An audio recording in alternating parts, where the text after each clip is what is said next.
प्यारे बच्चों, जैसा कि आपको पता है, हमने अपना 14वां पाठ का पठन और व्याख्या कर लिया है। आज हम इसका एक बार पठन अभ्यास करेंगे। आप उसे ध्यान से सुनिएगा और उसके बाद हम इसके शब्दार्थ और मुहावरे करेंगे। इस पाठ में कोई मुहावरा नहीं आया है, तो हम केवल शब्दार्थों को ही लिखेंगे। तो शुरू करते हैं। पहले एक बार पठन अभ्यास। आप इसे ध्यान से सुनिएगा कि पाठ का पठन अभ्यास कैसे करते हैं और खासकर नए शब्दों का उच्चारण कैसे किया जाता है। तो इस समय आपके पास अपनी पाठ्य पुस्तक होनी चाहिए। आप उसे खोल लीजिए और जैसे जैसे मैं इसको पढ़ता जाऊंगा, आप इस पे हर शब्द पे के उच्चारण पे ध्यान दीजिएगा। मैं विराम चिन्हों का कैसे पालन करता हूँ, अल्प विराम, पूर्ण विराम और संवादों को कैसे पढ़ा जाता है, आप इसको एक बार ध्यान से देखिएगा। तो हम शुरू करते हैं 14वां पाठ, क्रिसमस। 25 दिसंबर का दिन पूरे विश्व में बड़ा दिन या क्रिसमस के नाम से मनाया जाता है। यह ईसाई धर्म को मानने वालों का सबसे बड़ा त्यौहार है। आज से लगभग 2000 वर्ष पूर्व इस दिन ईसाई धर्म के प्रवर्तक ईसा मसीह का जन्म हुआ था। ईसा का जन्म फिलिस्तीन के बैतलेहम नामक स्थान पर हुआ। उस समय वहाँ यहूदी लोग रहा करते थे, लेकिन वह देश रोम साम्राज्य के अधीन था। यहूदी लोग रहा करते थे। ये पश्चिमी एशिया की एक जाति होती है, और लेकिन उस पर रोम का शासन था। शासन किसका था? साम्राज्य किसका था? रोम के अधीन था। अधीन मतलब आश्रित था। तो एक बार जनगणना का आदेश हुआ। वहाँ पे उस समय जनगणना मतलब लोगों की गिनती का आदेश दिया गया था। और उस समय की क्या प्रथा थी? जनगणना के समय जो लोग जहाँ के होते थे, उन्हें वापस अपने जन्म स्थान पर आना ही पड़ता। उस समय की प्रथा के अनुसार जनगणना का आदेश हुआ। एक बार जनगणना का आदेश हुआ तो उस समय की प्रथा के अनुसार लोगों को अपने जन्म स्थान आना पड़ा। एक गरीब यहूदी बढ़ई भी, जिसका नाम जोसेफ था, अपनी पत्नी के साथ बैतलेहम आया। उन्हें किसी भी सराय में रात गुजारने की जगह न मिली। वे अस्पताल में ठहर गए और वहीं रात को मेरी ने एक अद्भुत बालक को जन्म दिया। इस बालक का नाम जीसस रखा गया, जो आगे चलकर ईसा मसीह के नाम से प्रसिद्ध हुआ। ईसा मसीह ने लोगों से कहा, ईश्वर की आराधना करो, सब मनुष्यों से प्यार करो, दूसरों के साथ वैसा ही व्यवहार करो जैसा तुम चाहते हो कि वे तुम्हारे साथ करें। उन्होंने लोगों को प्रेम और क्षमा का पाठ पढ़ाया। 25 दिसंबर की सुबह लोग नए कपड़ों से सज धज कर गिरजाघर जाते हैं। वे ईसा के उपदेशों को याद करते हैं, प्रार्थना करते हैं और एक दूसरे को बधाई देते हैं। क्रिसमस खुशियों का त्यौहार है। महीनों पहले से दुनिया में क्रिसमस की तैयारी शुरू हो जाती है। बड़ी बड़ी पार्टियों का आयोजन किया जाता है। घरों में तरह तरह के पकवान बनाए जाते हैं। इस अवसर पर विशेष रूप से क्रिसमस केक बनाया जाता है, जिसे पूरा परिवार अपने भाई बंधुओं के साथ मिलकर खाता है। पार्टियों का सिलसिला कई दिनों तक चलता रहता है। कई दिनों पहले से ही गाने वालों की मंडलियाँ घर जा जाकर क्रिसमस कैरोल वो गीत होते हैं जो क्रिसमस के समय गाए जाते हैं, और इसमें हम कहेंगे ईसा मसीह के जन्म का विवरण होता है, जो कि गाने के शक्ल में रूप में होता है। तो लोग, ये जो गाने वाली मंडलियाँ हैं, घर घर जाती हैं और क्रिसमस कैरोल गा के लोगों को हम कहेंगे ईसा के संदेश पहुंचाती हैं। लोग गायन मंडलियों का स्वागत करते हैं, खाने पीने की वस्तुओं से उनका सत्कार करते हैं तथा दान देते हैं। क्रिसमस पर गिरजाघरों को खूब सजाया जाता है। ईसा मसीह के जीवन की झांकियाँ दिखाई जाती हैं। 24 तारीख की रात को 12 बजे गिरजाघरों में घंटों की मधुर ध्वनि के साथ विशेष प्रार्थनाएं होती। ईसाइयों के सबसे बड़े धर्म गुरु पोप विश्व के लोगों को शांति और प्रेम के संदेश देते हैं तथा अपना आशीर्वाद प्रदान करते हैं। क्रिसमस में बाज़ारों में खूब रौनक होती है। बधाई कार्डों तथा उपहारों से सजी दुकानों पर भारी भीड़ दिखाई देती है। लोग नए नए कपड़े और उपहार खरीदते हैं। सभी अपने मित्रों तथा संबंधियों को क्रिसमस की शुभकामनाएं और उपहार देते हैं। जगह जगह क्रिसमस ट्री सजाए जाते हैं। घरों में लोग छोटी छोटी घंटियों और सितारों से क्रिसमस ट्री को सजाते हैं। क्रिसमस के साथ सेंटा क्लॉज का नाम विशेष रूप से जुड़ा है। माना जाता है कि इस दिन लाल कपड़ों में सजे सफ़ेद दाढ़ी वाले सेंटा क्लॉज सब बच्चों के लिए उपहार लाते हैं। बच्चे बड़ी बेसब्री से उनकी प्रतीक्षा करते हैं। 24 तारीख की रात को वे अपने अपने मोज़े बाहर टांग देते हैं। रात को उनके माँ बाप उसमें उपहार रख देते हैं। सुबह बच्चे समझते हैं कि रात को सेंटा क्लॉज आकर उन्हें उपहार दे गया। वे बड़े खुश होते हैं। बच्चे, जवान, बूढ़े सभी बड़े प्यार और श्रद्धा से क्रिसमस मनाते हैं। क्रिसमस शांति और प्रेम का संदेश लेकर आता है। यह त्यौहार पूरी दुनिया को ईसा के उपदेशों की याद दिलाता है, उनके बताए मार्ग पर चलने के लिए प्रेरित करता है। तो ये था हमारा, हम कहेंगे, पाठ का हमने पठन अभ्यास करके आपको बता दिया है। अब हम आज इसके शब्दार्थों को लिखें।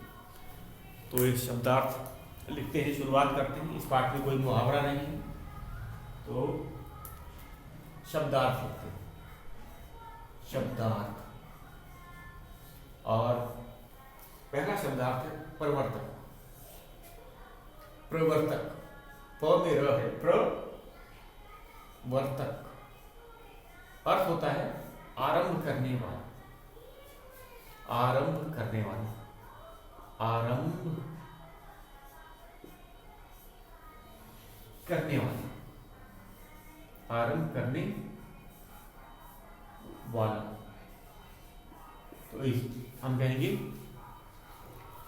इन्होंने ईसा मसीह क्या थे? प्रवर्तक थे। ईसाई धर्म के वे प्रवर्तक थे। मतलब उन्होंने ईसाई धर्म का प्रारंभ किया, आरंभ किया, शुरुआत की। दूसरा था साम्राज्य। साम्राज्य, बड़े राज्य को बोला जाता है साम्राज्य। साम्राज्य का अर्थ होता है वह राज्य जिसके अधीन, वह राज्य जिसके अधीन बहुत से देश हों। वह राज्य जिसके अधीन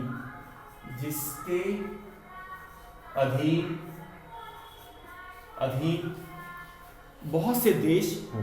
तो साम्राज्य एक बड़े राज्य के लिए हम कहा जाता है जिसके अंदर की बहुत से देश हों।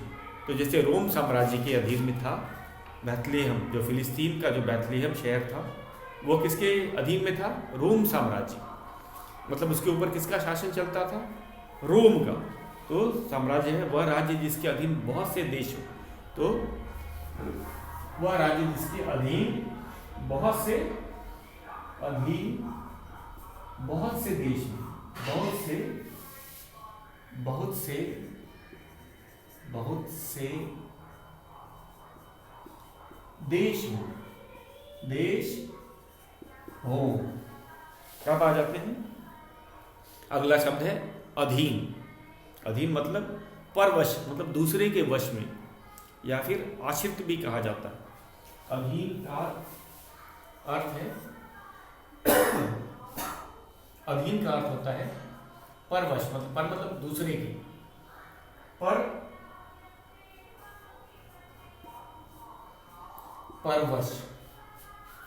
परवश का अर्थ होता है दूसरे के अधीन। परवश का है, या फिर आश्रित भी कहा जा सकता है। आश्रित जैसे बच्चे अपने माता पिता के अधीन होते। बच्चे अपने माता पिता के अधीन होते। उनका फैसला कौन लेता है? बच्चों का उनके माता पिता। इसीलिए उन्हें परवश कहा जाता है। उन पे दूसरे का वश होता है, उन पे परवश मतलब पर का दूसरा अन्य, पर का क्या अर्थ होता है? अन्य। वश मतलब उनके ऊपर हम कहेंगे आश्रित। आश्रित भी एक अच्छा शब्द है, परवश, जिसके वश किसी और का हो। परवश मतलब किसी और का वश चलता हो, इसे परवश भी कह सकते हैं या आश्रित। बच्चे अपनी ज़रूरतों के लिए, सुरक्षा के लिए, सब चीज़ों के लिए अपने माता पिता पर आश्रित रहते हैं, तो इसे हम कहेंगे परवश। अब अगला है यहूदी। एक यहूदी है चौथा। यहूदी, यहूदी, यहूदी का है पश्चिमी एशिया की एक जाति। पश्चिमी एशिया में, पश्चिमी एशिया की एक जाति, पश्चिमी एशिया की एक जाति। यहां धर्म से भी हम कह सकते हैं या जाति भी कहा जाता है। जब पूरी संख्या, अगर मानने वालों की संख्या कम होती है अनुयायियों की, तो हम उसको जाति भी कह सकते हैं या फिर धर्म भी कहा जा सकता है। तो यहूदी धर्म भी कहा जाता है। आपने सुना भी होगा यहूदी धर्म, अगर किसी के अनुयायी कम होते हैं तो हम उसमें जाति का भी प्रयोग करते हैं। अब आगे चलते हैं। पांचवा है जनगणना। जनगणना, जैसा कि नाम से ही पता चल रहा है, जन का अर्थ होता है लोगों की, गणना या गिनती करना। देश में रहने वालों की गिनती। देश में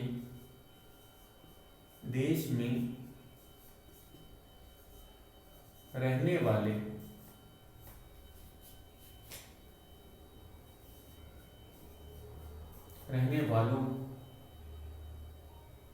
की गिनती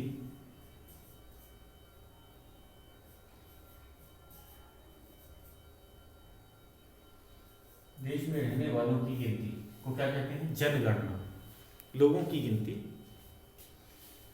आदेश को आज्ञा कहा जाता है, ये तो बहुत सरल है।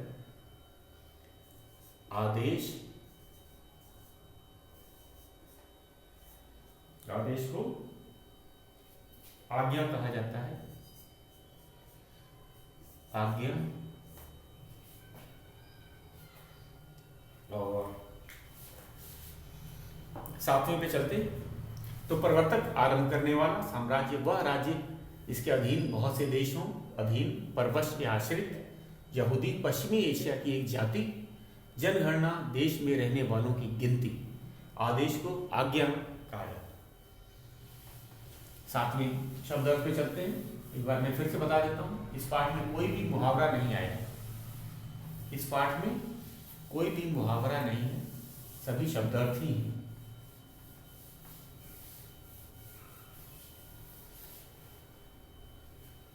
प्रथा, इसके बाद सातवां था हमारा प्रथा। प्रथा का है रिवाज।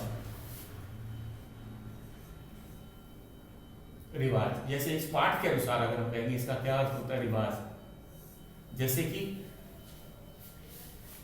उस समय की एक प्रथा चली आ रही थी, जब भी जनगणना की जाती थी तो सभी लोगों को उनके जन्म स्थान पर वापस आना होता था।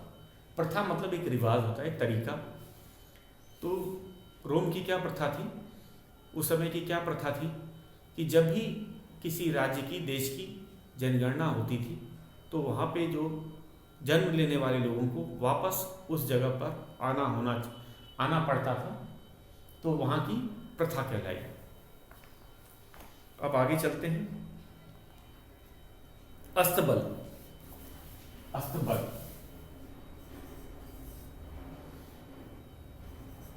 अस्तबल, अस्तबल है वह स्थान जहां घोड़े रखे जाते हैं। वह स्थान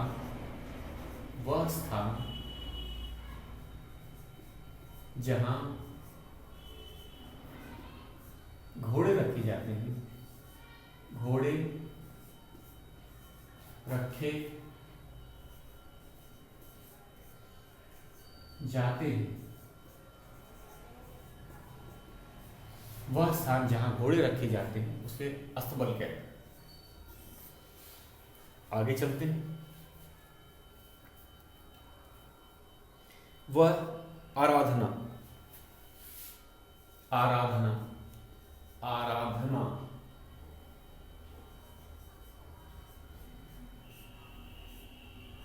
आराधना का अर्थ है पूजा। पूजा किसी भी धर्म में आराधना पूजा के लिए कहा जाता है। उपदेश, शिक्षा या सीख। उपदेश, उपदेश का अर्थ होता है शिक्षा या सीख। शिक्षा, शिक्षा या सीख। तो हर धर्म में उपदेश होता है, हमें सीख दी जाती है कि हमें ऐसा करना चाहिए, ऐसा नहीं करना चाहिए, तो उपदेश उसे कहा जाता है। क्रिसमस कैरोल, जैसे मैंने आपको ये बताया था, क्रिसमस कैरोल वह गीत होता है, क्रिसमस कैरोल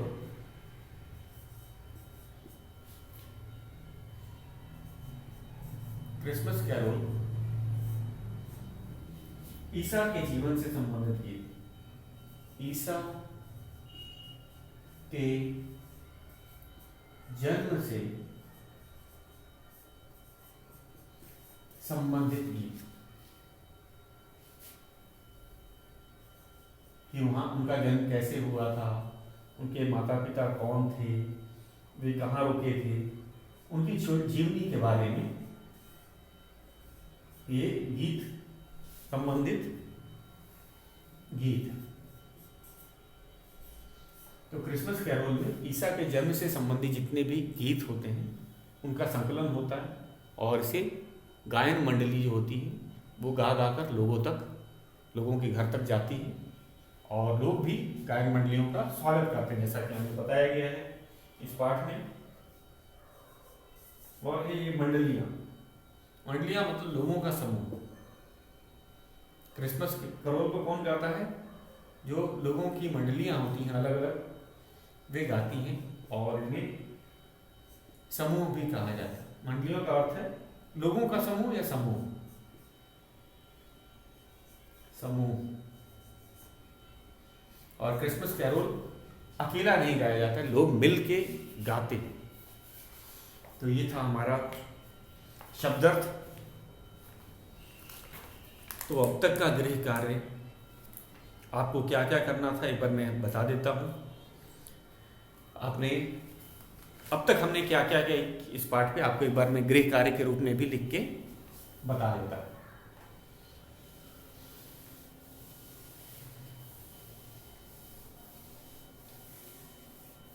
इस पाठ में 14वां पाठ जो क्रिसमस का है, लिखित और मौखिक हमने अभी कौन कौन से काम किए हैं, गृह कार्य हमने कौन कौन से दिए हैं कुछ बच्चों को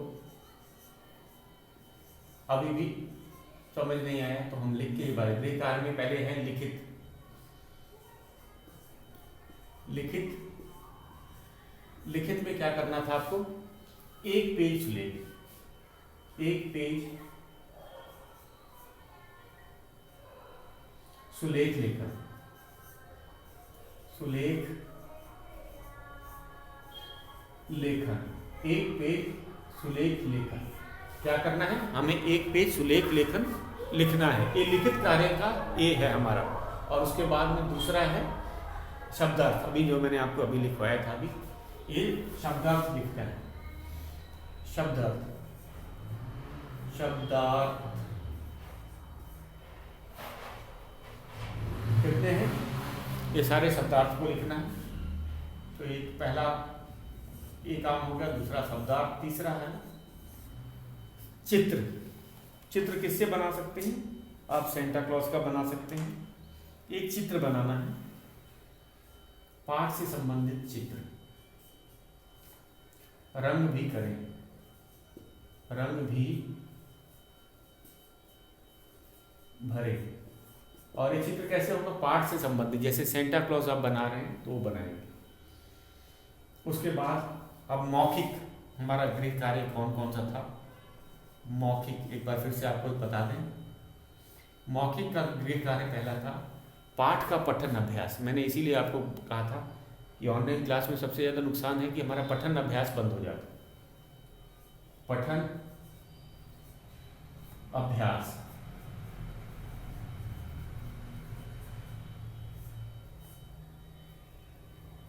कितनी बार करना है? कम से कम 2 या 3 बार इस पाठ का पठन अभ्यास करना है। दूसरा, याद करना है शब्दार्थ। याद करो शब्दार्थ। इस पाठ में कोई मुहावरा नहीं है, इसीलिए मैं शब्दार्थ ही लिख रहा हूं।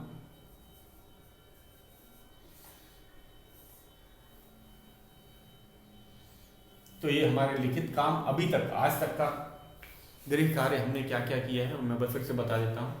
लिखित में आपको 1 पेज सुलेख लेकर लिखना है, जैसे कि आप हर पाठ में लिखते हैं। शब्दार्थ आप तो लिखेंगे ही, और एक पाठ से संबंधित चित्र आपको बनाना है। पाठ से संबंधित एक चित्र बनाना है और उसमें रंग भी करना है। जैसे आपने सेंटा क्लॉज बना लिया तो उसमें उसके कपड़े लाल रंग के होते हैं और आप उसमें रंग भरेंगे। मौखिक है, ये तो लिखित काम हो गया। मौखिक में हमने पठन अभ्यास किया है और शब्दार्थों को याद करने का मैंने काम दिया था। पठन अभ्यास और शब्दार्थ को याद करना, ये हमारा गृह कार्य था। अब हम आगे चलेंगे अपने मौखिक प्रश्नों की तरफ। आज हम अपने मौखिक प्रश्नों को करेंगे, और जैसा कि आपको पता है मौखिक प्रश्नों को मौखिक रूप से ही किया जाता है, लिखित प्रश्नों को लिखित रूप में किया जाता है। तो शुरू करते हैं अपने मौखिक प्रश्न की तरफ। आपने गृह कार्य नोट कर लिया है।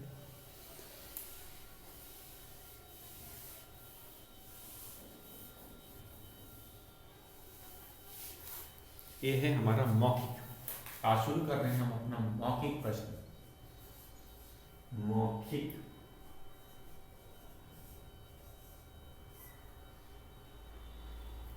और पहला है निम्नलिखित। निम्नलिखित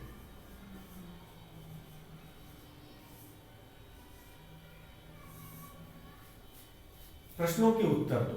प्रश्नों के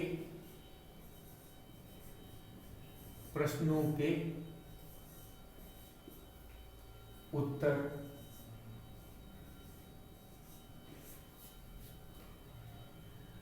दो। पहला है हमारा पहला प्रश्न है क, ईसाई धर्म के प्रवर्तक। ईसाई धर्म के प्रवर्तक। ईसाई धर्म के प्रवर्तक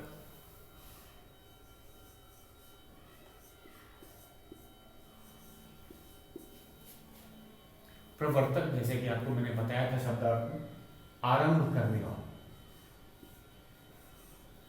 प्रवर्तक कौन थे? कौन थे? जैसे बहुत से धर्म हैं और उनके प्रवर्तक हुआ करते हैं, मतलब प्रारंभ करने वाला। जैसे कि ईसाई धर्म में ईसा मसीह, जिसे इंग्लिश में हम जीसस भी कहते हैं, वे ईसाई धर्म के प्रवर्तक थे। प्रवर्तक मतलब आरंभ करना। जो कोई नया धर्म होता है उसके उपदेश क्या हमें सीख देता है, वो उन विचारों को फैलाने वाला या आरंभ करने वाला व्यक्ति प्रवर्तक कहलाता है। तो जैसे हम सिख धर्म की बात करेंगे तो गुरु नानक देव जी वो सिख धर्म के प्रवर्तक थे, आरंभ करने वाले, शुरुआत करने वाले। आरंभ मतलब शुरुआत करने वाला, आरंभ बोल सकते हैं या प्रारंभ बोल सकते हैं। और बौद्ध धर्म जो है, महात्मा बुद्ध बौद्ध धर्म के प्रवर्तक थे, आरंभ करने वाले। तो हर धर्म की अपनी विचारधारा होती, और विचारधारा भी सबकी सामान्य होती कि मनुष्यों से प्यार करो। सभी धर्म यही बताते हैं कि कि सभी मनुष्यों से हमें प्यार करना चाहिए, मिलजुल कर शांति से रहना चाहिए, और किसी भी धर्म में हिंसा का कोई स्थान नहीं होता। तो ये मूल बातें सब धर्म में सामान्य होती हैं, एक बराबर होती हैं, चाहे आप संसार का कोई भी धर्म क्यों न देख लें। तो इस प्रश्न में हमें क्या दिया, ईसाई धर्म के प्रवर्तक कौन थे? प्रवर्तक मतलब ये धर्म को प्रारंभ करने वाले, ईसाई धर्म की जो उपदेश थे उनको लोगों तक फैलाने वाले, प्रारंभ करने वाले ईसा मसीह थे। ईसाई धर्म के प्रवर्तक ईसा मसीह। तो सही उत्तर क्या है? ईसाई धर्म के प्रवर्तक ईसा मसीह थे। जब हम ऐसे प्रश्न परीक्षा में आते हैं तो कुछ बच्चे एक शब्द में उत्तर देते हैं जो गलत है। हमें जब भी उत्तर लिखना है तो एक वाक्य में लिखना है, न कि एक शब्द में लिखना है। इसका ध्यान दीजिएगा। प्रश्न है ईसाई धर्म के प्रवर्तक कौन थे? हमारा उत्तर होगा ईसाई धर्म के प्रवर्तक ईसा मसीह थे, या फिर हम ऐसे भी लिख सकते हैं ईसा मसीह ईसाई धर्म के प्रवर्तक थे। तो दोनों तरह से सही लिखना है, वाक्य में उत्तर लिखना है, शब्द में उत्तर हमें नहीं देना है। तो ये था हमारा पहला प्रश्न। अब हम दूसरे प्रश्न पे, मौखिक प्रश्न है, आप देख रहे होंगे मैं इसका उत्तर नहीं लिख रहा हूँ। आप अपना उत्तर लिखने के लिए किसी तरह से भी स्वतंत्र हैं। फिर से एक बार दोहरा देता हूँ ताकि आपको पता चले आप कैसे ही लिख सकते हैं। आपको पहली बात मैंने बताई कि उत्तर लिखते समय पूरे एक वाक्य में उत्तर देना है, एक शब्द में उत्तर नहीं देना है। तो ईसाई धर्म के प्रवर्तक कौन थे? आप लिख सकते हैं ईसाई धर्म के प्रवर्तक ईसा मसीह थे, या फिर ऐसे भी लिख सकते हैं ईसा मसीह ईसाई धर्म के प्रवर्तक थे। अब हम अपने दूसरे प्रश्न पे आ जाते हैं। हमारा दूसरा प्रश्न है ईसा का जन्म कब और कहाँ हुआ? जैसा कि आप जानते हैं मौखिक प्रश्न है, हम इसका उत्तर लिखित रूप में नहीं लिखेंगे, मौखिक रूप से ही चर्चा करके लिखेंगे। तो ख है हमारा ईसा का जन्म, ईसा का जन्म कब और कहाँ हुआ? कब और कहाँ हुआ? कहाँ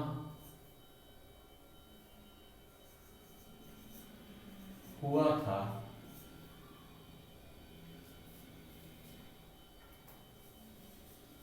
तो इसमें दो प्रश्न पूछा गया है। एक हुआ कब, मतलब समय, किस साल ईसा का जन्म कब, और कहाँ मतलब स्थान। कब मतलब वर्ष पूछ रहा है, और कहाँ मतलब स्थान, जन्म स्थान पूछ रहा है। तो हम लिखेंगे तो ईसा का जन्म लगभग 2000 वर्ष पूर्व। हमें सही जब तिथि नहीं पता होती तो हम लगभग का प्रयोग करते हैं। तो हम क्या कहेंगे? लगभग। लगभग मतलब ये लगभग क्यों लगाया जाता है बच्चों? जब हम सही तिथि नहीं जानते हैं तो लगभग का प्रयोग किया जाता है। तो ईसा का जन्म लगभग 2000 वर्ष पूर्व फिलिस्तीन के बैथलेहम स्थान पर हुआ। फिलिस्तीन के बैथलेहम नामक स्थान पर हुआ था। तो पहले कब में हम 2000 वर्ष बता रहे हैं, और कहाँ में? फिलिस्तीन के बैथलेहम, जगह का नाम है। बैथलेहम एक जगह है, किस देश में? फिलिस्तीन में। तो ऐसे हम लिखेंगे, इसमें दो उत्तर। तो लिखेंगे ईसा का जन्म लगभग 2000 वर्ष पूर्व फिलिस्तीन के बैथलेहम नामक स्थान पर हुआ। फिर से एक बार मैं दोहरा देता हूं।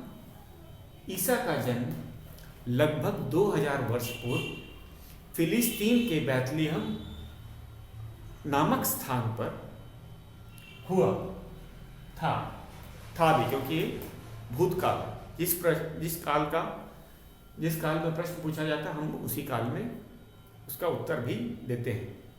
तो फिर से एक बार, अंतिम बार फिर से दोहरा देते हैं।